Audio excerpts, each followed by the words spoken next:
I can't quite go to a place and not do a food tour, because that is when you really get to know not only the place by exploring, but the tastes, the flavors. It's not what you usually do, but you're a local, so you're showing us around. So this place is really well known, like this area in Vallarta. This is like an old school kind of area. Tacos are good. And they're really good. And they open at 8:30 a.m. in case you want breakfast tacos. Yes. One taco down, like 700,000 to go.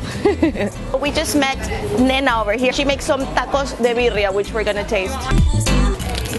The best crunchy tacos I have had. If you don't see Nena, it's not the taco I recommended, okay? We're trying to hunt down some fish tacos for the ladies over there who are pescatarian. We found the fish tacos. It's gonna be my taco number 3, and it's pretty big, so can I count it as 2?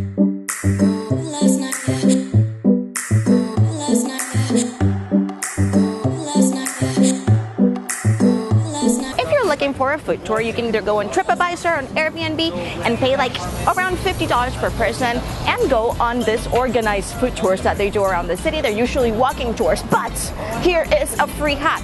If you have a local friend, then tell them to take you to their favorite spots around the city, and there you have it. It's your own do-it-yourself food tour.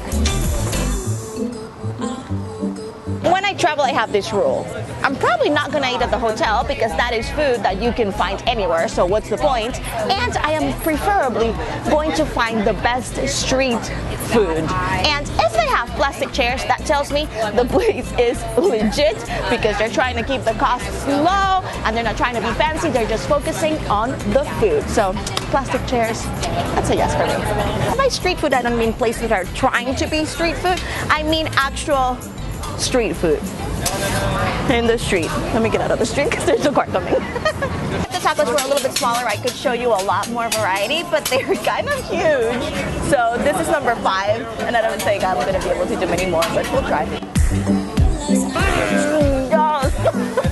This is my favorite one we've had today.